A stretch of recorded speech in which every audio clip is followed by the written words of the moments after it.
The first question is where I will go when I die. Ocean view. Very simple. Ocean view is what? The graveyard. That's a very superficial answer. Not good enough. That answer is not good enough. Ocean view, 8 feet under the ground. Well, when I die, depends on what I have done when I'm alive. When I'm alive, have I accumulated enough karma to go to the benevolent realms, or have I accumulated enough bad karma to go to the vicious realms? So when I die, presuming that I haven't reached Srotapana, I haven't reached a Srotapana stage, then I would roll into my next life with my karma that I have accumulated. Whatever you have done, you take it with you when you die. So where will I go when I die depends on what kind of karma you accumulated when you are alive. Given two individuals, take two persons as an example. One has accumulated a lot of bad karma by doing what? Gambling, hunting, killing animals, lots and lots of evil things. Or, for example, this person run a slaughterhouse. He went public with a slaughterhouse, inventing ways to kill more animals. Or he's hunting for in the Arctic Ocean, seals for the fur, killing a lot of animals and making a lot of money from killing. He accumulated a lot of bad karma. And when he died, where will he go? The three vicious realms: animal realm, hell realm, and ghost realm. On the other hand, person B accumulates a lot of benevolent, good karma. Then he will go to good realms. Then he'll be reborn. But this person, for example, is very generous, he's very honest, and he's been contributing to society and he's doing a lot of good deeds. But is not enlightened yet. He's not pursuing the Buddhist teaching in enlightenment. He still have to roll with his karma into this next life. Then he roll into a very good life. He was born into the family of one of the richest families in North America, good education, and etc. and etc. and etc. There are people like that. There are people who are born into rich families and people who are born into poor family. Don't blame God for putting you in the wrong place. You selected your own place. You check in yourself into that 5-star, 6-star presidential suite or bed and breakfast, or a squatter hut, poor family. You do it yourself. So watch what you're doing. Every action, every speech, as a matter of fact, every thought counts. You'll be a better person. That's what we've been all talking about. The more non-egoistic you are, the better place you will go to. So you can examine where you will go to by reflecting on yourself. If you practice meditation to a certain level, one day someone says something bad about you, you immediately get mad or you get jealous, then you know you haven't reached that level yet. You've been practicing, but you're not reaching that level yet. But if someone talks to you, someone infuriate you or humiliate you, but you just let it go. It doesn't really hurt you. You just liberated yourself right away. But a few years ago, you wouldn't have done that. You wouldn't forgive that guy. You would bounce back. But now you take it spontaneously, without revenge, without hatred, without jealousy. You're different. You know you're different. You can reflect on yourself to find out where you go. You know where you go by examining your own conduct. You know where you have been by looking at what you suffer in this life. Said if you were born in a broken home, if you have sons and daughters who do not have filial piety towards you, don't care about you, you have a bad marriage, it's because you have sowed these seeds, these causes in your previous life. So where will I go when I die?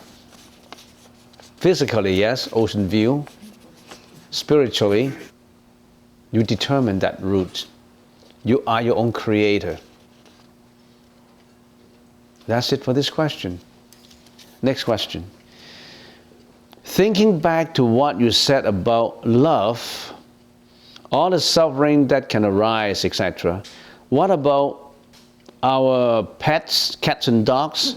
How do we not get too attached to them? Shouldn't we love them unconditionally?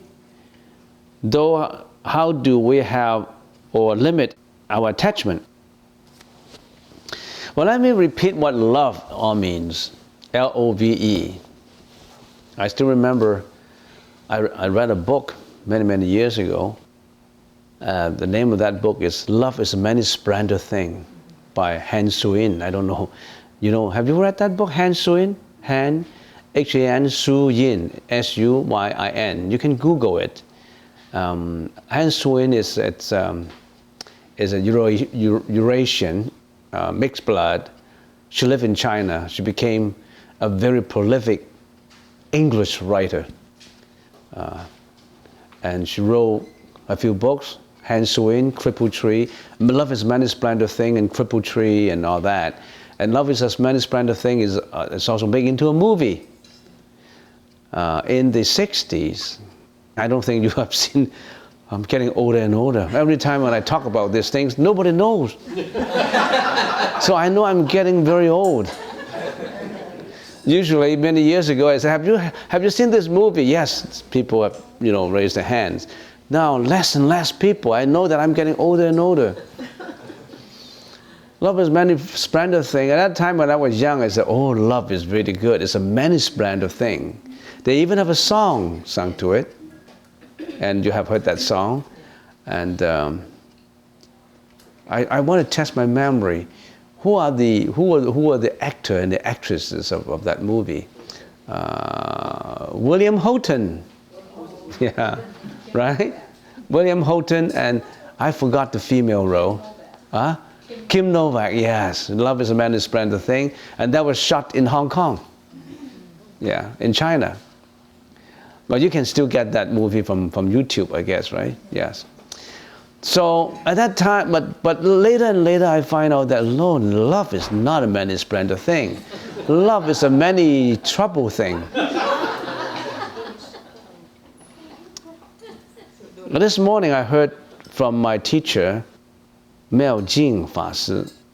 He mentioned about love. And he said, all these mental afflictions, most of the mental afflictions arise because of love. And he gave a good example that I would like to use in the future when I'm lecturing. Someone dies, and if that one is not related to you, he's a stranger. Would you care? Oh yeah, that guy is dying, oh poor, that's all. You're not attached to it because it's not related to you. He's a stranger. You may be sympathetic for a minute, but if that someone is your relative, your mom and dad, your wife, your husband, you agonize in you. You have the agony in you. You are grief-stricken. You feel so painful. You cry. You very, very painful. So this pain, this suffering arises from what? Love. Because of the love, you love that person who is dead. That's why you have the agony. And if you trace this further back, why did I love him? You loved him because you have an attachment. You have an attachment, why? Because you build up the causes not in this life, in previous life. You either owe him something, or he owe you something. There is an unfinished relationship between you and him. And that pull you two persons together. If that person and you have a good relationship before, So you want to finish the unfinished business in this life of love, then you still have to grieve. You are still grief-stricken. If you hate that person, if he dies, you may not feel anything because he owes you something. You're paying off the debt. So the dog that you're talking about, what about the pets, the cats and dogs? Don't get attached to love. If you attach too much to love, then you come back again to this world of love. This is the world of desires. And sometimes love is mixed with many byproducts, by action. And that's what we call by sexual misconduct. Some people identify love with sensuous conduct. They call it love. By an attachment to senses, they call it love. You look at a movie, you watch a movie, and there's an actress in there, and she's so beautiful, and you call that actress lovable. And you don't know that actress. It's because the demeanor she posed herself, walking or singing or dancing, that you attach to this so-called, quote-unquote, appearance. But this is not the real appearance. When she's off stage, she's a different person. She could be yelling, she could be cursing, she's egoistic, and she's the ugliest in the world as far as the inner beauty is concerned. But you attach so much to what the movie is all about.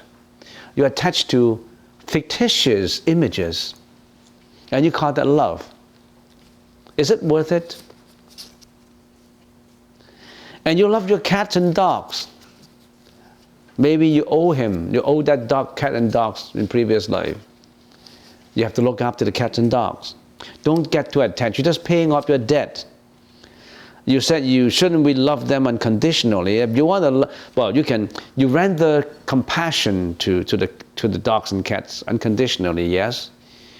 But you don't have to love. I mean, love here implies, to me, love has a negative connotation.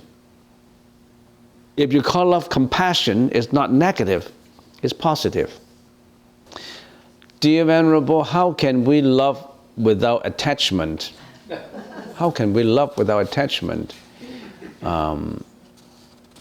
If you know love, and knowing that this love arises from unfinished business, it may come to an end. It's because of what happened in the past. So you always have that mentality to discount your love. In other words, you always prepare for the love coming to an end. Then you don't have any attachment. Because you're afraid that the love will end, that you have an attachment. You love your wife, and then you attach to it, and you're afraid that the love will end. So you attach more. But if the love ends, it ends without your attachment to it. You don't attach to it. It's just like when you love this world, your body, your whole ego, you love this world. You don't want to leave this world. I love this world. I love my family. I love my job. I love my money. I love everything in this. I love everything in this world. And here I'm dying. I'm breathing my last breath. I don't want to go. I don't want to go. I love this world so much. Then you're agonizing yourself. Your soul, the so-called, cannot leave the body. If you let go of love, then you leave right away. If you are in love, always think this love has a reason, has a causes. This love is empty. Everything is empty. Everything is sunyata. What is emptiness? Let's reveal what is emptiness. What is sunyata? What is emptiness? Emptiness is impermanent. Everything is impermanent. Everything depends on causality. All the causes put together, it arises. Causes don't put together, it disintegrates. It depends on causes. And it has no real nature of its own, as for Baba. No real nature. It exists only now. It exists only on conditions. So always think of love as empty, as existing on conditions, as existing impermanently. then if you always have that conception, you will not have attachment. That works for you right away. That's the power of the Buddhist teaching. It helps you to detach. It helps you to get out of attachment. You already get it. Emptiness. Contemplate on emptiness. Contemplate love as empty. Can you contemplate love as empty? Or you contemplate love as cherishable? Love is, it's a many-splendor thing. But the reality is, it is not permanent. It's causality. You have many husbands in your previous lives. Some work out and some don't. Depends on what you have done to him in your previous life. So it's all causality. If he leaves you, adios. Don't really matter. Because the bondage is gone. Don't cry over it. Don't cry over spilt milk. You don't need it. That's the time to be ordained. Don't linger on. Don't linger on any further. If he leaves you, that means you're free of this bondage. You're free to go because you served your love sentence. Okay, so that's the question.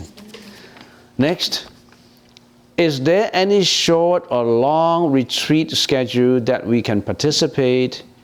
Yes, we will later. Right now, there's so many unfinished things that we have to do in here. We used to have a 7-day Amitabha chanting retreat. We haven't continued since about 7 years ago. I remember we have a 7 days retreat every year. We have Venerable Guan Cheng to lead at least 10 sessions or 10 years already. I think he came for 10 years already. You haven't seen him. He passed away already. He passed away already. So we always have this 7-day meditation retreat. And since 7 years ago or 8 years ago, we didn't continue. But we should continue. We should have more meditation retreats. We should have more Buddha name chanting retreat. Instead of just calling for it to happen, can you make it happen? It's easy to say, when would this be given to me? Why would you ask yourself, how can I make it happen? Because I only got 2 hands. I can't do too many things. I can't organize all these things for you.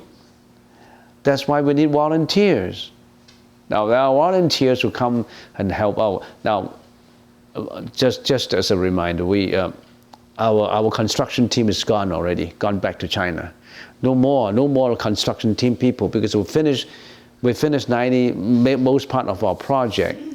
We don't want any hardware anymore, but we need maintenance of the hardware. And we need more people to come, not just on a Saturday.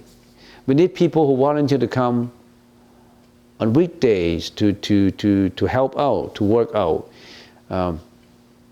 Actually, I have a lot of plans in my mind, but I only have got 2 hands and 1 brain. I cannot do too many things. I already have a lot of staff helping me, but they're so busy already. I can, off the top of my head, I can think of many things that I haven't done. I want to liaise with universities, UPC, student associations. I want to propagate to them that there's Buddha teaching in here. I want to tell them that there's meditation session every Saturday. I want to tell them a lot of things, but I don't have time. Why don't you do something about it? Why don't you organize something and tell me, hey, Reverend, I got this plan for you. Thursday, I'm going to meet the president of the student association. I want to talk to them and tell them that there's such a course, there's such meditation retreat in the temple, and you can come, and this Reverend Guan Cheng will give you all these lectures, and it's meaningful, you know. Why don't you do something about that? Or you dream up some posters that you can show me. Hey, here's a poster that we can attract more students, young guys, young people coming over here. I mean, there's so many things that easy to say. Any schedule thing for me. I want you to schedule for me. because I'm tired. I can't do anymore. So why don't you do something about it? Instead of asking, give, give, give. There's a difference between always asking and always giving. I've been giving a lot already, and I need someone to give on behalf of me, not back to me. I'm not asking you to give back things to me, but I'm asking you to give to others. Is that fair? I'm giving out, and I'm asking you to give out yours to others too, not giving back to me. So there's a lot of things you can help out with. And right now, on Bowen Island, I'm constructing a meditation retreat, but that's a private one, open only to long-time devotees. I don't want to open to anybody because that's not on the public zoning. In other words, it's not open to the public. It's against the bylaw. But it's just like a big house where you invite people, friends to come. You can do that. So that's the reason why I said not open to the public. But that is really a good meditation retreat. I plan to build a Buddhist academy there where we have a few monks over there. Maybe a monks plus a group of laymen, devout laymen who've been practicing it. So we can have 20, 30 people over there. That's like a paradise in Bowen. I've been searching for such a place for 20 years. It's right on the waterfront, overlooking Gibson Island. We can even touch the water. We have a private pier in there. And it's in a rainforest. It's in 10 acres of rainforest. Well, you have a chance to go and see it sometime. And we need a lot of volunteers. So, just as what one of the American presidents says, don't ask what the country can do for you. Ask what you can do for the country. Don't ask what the temple can do for you. Ask what you can do for the temple. Another final question was, Sakyamuni Buddha still suffering after he got enlightened in this world before he left his body, suffering from 5 skandhas old age? If he was not suffering, what is the point of going to a happy land? I think there's a little bit of confusion in there. Sakyamuni Buddha is not in the Land of Bliss. The Land of Bliss was Amitabha Buddha who creates such a world as an expedient means, as a fast way of enlightenment for people who go over there. It's just like in North America, I want to build a university, and that university is called Enlightening You Until You Become the Buddha. I build a university in here, and the name of the university is Enlightenment University. Then you register and come, and we'll teach you. But that university, it's just a means to get enlightened. And you are asking the question, was Sakyamuni Buddha still suffering? How can the Buddha suffer? The Buddha is free from suffering. That's the definition of enlightenment. Enlightenment means you transcend suffering. No more suffering for you because you purify your karma. No more suffering is not because of God who helped you from not suffering. It's because you yourself, you purify all your karma. No more karma in you to bind you. You go beyond the polluted karma. So after you got enlightened, you don't go back to the bondage anymore. So I don't quite understand what your question is, but it's a good question. Unless you want to clarify more. Yes? So it was my question. And, yeah. I mean, after the Buddha got enlightened in this world, yeah. he continued living in this world, and he started teaching. Yeah. And he was living in his bodily form. Yeah, yeah. And I'm based on what I learned in today's lecture. Yeah. Because he's living in this world, he should suffer to aging. He should suffer to the loving the family members. He should suffer from the old age, and he should suffer from the death, which is contradict with the meaning of enlightened. Yeah. That's my question. Yes, he still suffer. The Buddha still passed away even after enlightenment. But even after enlightenment, he becomes the arhat. If we say, why don't we just look at your question from the Theravada school? It's the same. He became the arhat, for example, the arhat. But the arhat still have the body. But after his body died out, he's in nirvana, no more suffering. So when he's still living, he still have suffering. He still have aging, he still have sickness, he still have death. He still went through these sufferings. Only after nirvana, no more parinirvana, no more body, then he's in nirvana. You understand? Yeah. Well, yeah. Any more question? I have one. Yeah, yes. So you cannot find nirvana in this life? You have to go to the life after? There's two kinds of nirvana. Nirvana with a body and nirvana without a body. Now, you have nirvana with a body in this life, like Sakyamuni Buddha. He already enlightened, but this body still have to go through the remaining remnants of the karma. So when this body dies out, he's in parinirvana. And that you can achieve nirvana in this life. Nirvana, just simply call it enlightenment. You can achieve enlightenment in this life, but you still have this body. You can achieve nirvana in this life, but you still have the body. By going, how? Oh, there's a lot of methods. For example, one of the methods is by meditation, by purifying yourself from meditation.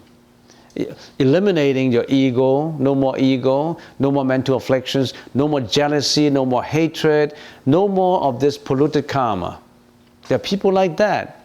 They went through a lot of mental training. No more ego feeling, no more egoistic feeling, no more jealousy, no more hatred, no more violence ideas, no more sexual misconduct, no more killing. All these things are gone. There are people who practice it that way. How will you know?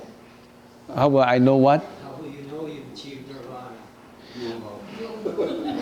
How will you know? How will you know you achieve enlightenment? Nirvana. How will you know you are? Well, how will you know nirvana? That means for the practitioner, you mean, or how will I know? No, not you. How will The practitioner? Oh, how will I know if I'm drinking this water? I'm drinking it. I know whether it is warm, hot, or lukewarm. I know. Do you know when you're drinking the water? Do you know whether it's hot, cold, or lukewarm? Do you know? Certainly you know, right? I don't know, but you know. You can't tell me you don't know. Can you? Right? You know, right? You know, because you're drinking it yourself. You know. You know whether it is warm, you know whether it is cold. Don't tell me you don't know unless you are senseless. Then you don't know. But you're not senseless. So you know your achievement. You know how you feel. We don't know, but you will know. Because you are the practitioner, what level you will arrive at, you will know.